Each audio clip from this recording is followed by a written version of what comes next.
Tensions between India and Pakistan are getting worse by the moment. By the moment. This out of the Times of India. Prime Minister Modi affirms resolve to crush terrorism, backs armed forces with full freedom. Prime Minister Modi, in the wake of recent terror-related developments, has sent a strong message reaffirming India's commitment to fight terrorism with full force. It is our national resolve to deal a crushing blow to terrorism, Modi said, making it clear to fight terrorism against terror remains a top national priority. He further expressed complete faith and confidence in the professional abilities of the Indian Armed Forces and reiterated his government's full support. Here's the relevant portion.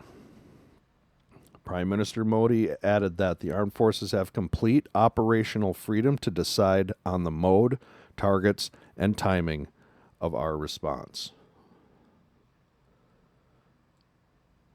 That sounds like a green light. That sounds like a green light. Down here is a Twitter video. I'm not going to play it.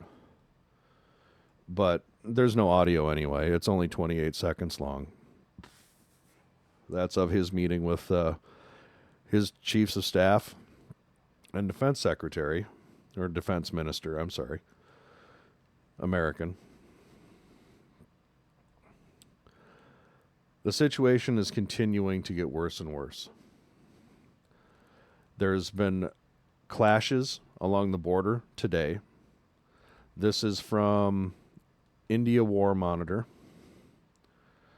Intense clashes continue on the India-Pakistan border for the sixth consecutive day, with daytime confrontations reported for the first time. Pakistan is planning international legal action against India over the suspension of the key water-sharing treaty, according to government minister's statement to Reuters, which makes sense.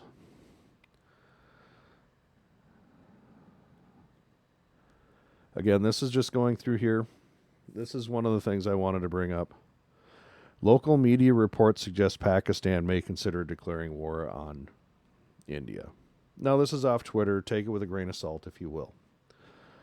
I don't know what to think about it until you hear something like meetings with Modi. But you can take certain things seriously. This is from yesterday. This is a picture, two videos actually. India has completely cut off the water flow to Pakistan from Salal and Pakal dual, I'm sure I butchered it, I apologize, hydroelectric projects in the Chenab River. According to Pakistan, this means war. These videos show these two dams in question and the limited to almost no water flow coming from them. And we did a video about this yesterday. Pakistan calls India's suspension of water treaty an act of war as tensions surge. The Foreign Ministry of Pakistan calls that an act of war. India has cut off water, doing the exact thing they said is an act of war. You have Prime Minister Modi giving full authority and a green light to the Indian armed forces to choose the time and place of their action. Things are definitely heating up. Things are definitely heating up. And I wanted to bring one more thing to your attention. This is a very well-written Twitter post, and it claims to know something about the response. Again, claims. This is on Twitter, so take everything on Twitter with a grain of salt unless it's sourced to an actual legitimate source. Leaked. In response to the devastating Pahalgam terror attack, India security planners are dusting off a bold war strategy. Here's what's reportedly on the table and why it could change the India-Pakistan equation forever. The cold start doctrine. It is at the heart of this plan. It's designed for rapid, limited strikes against Pakistan, swift enough to punish, but calibrated to avoid triggering a nuclear response. We'll see about that. Unlike past slow mobilizations, Cold Start relies on integrated battle groups ready to move within hours, not weeks.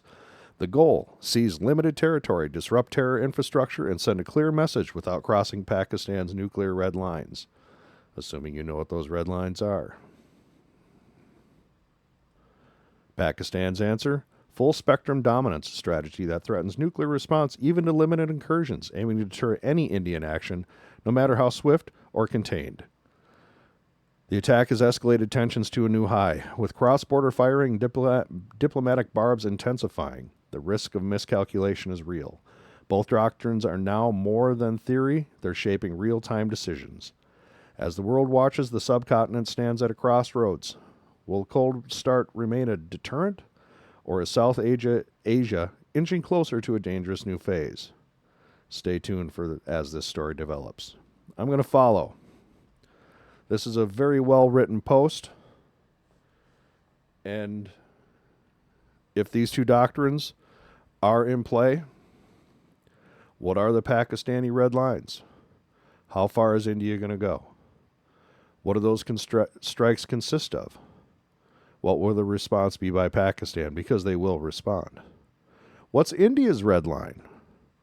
What responses from the Pakistanis would the Indians consider to be a step too far?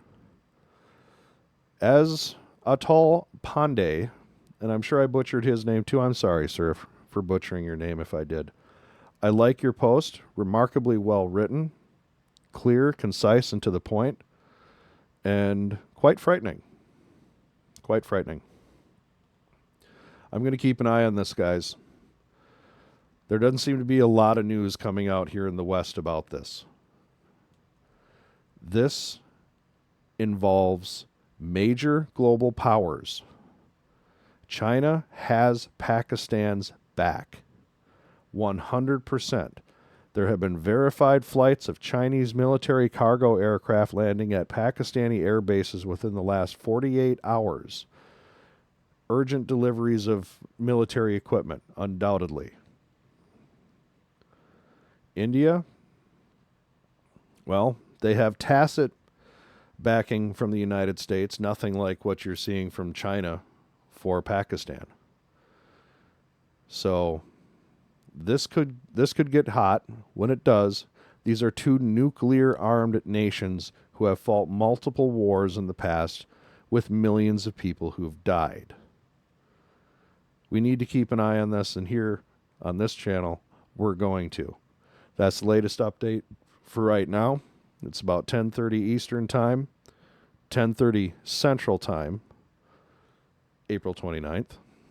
And with that, that's it for now. If you like it, hit like, subscribe, share it with a friend. Let them know that Prime Minister Modi has given a green light to the Indian military to respond. Time will tell what these red lines are. Thank you.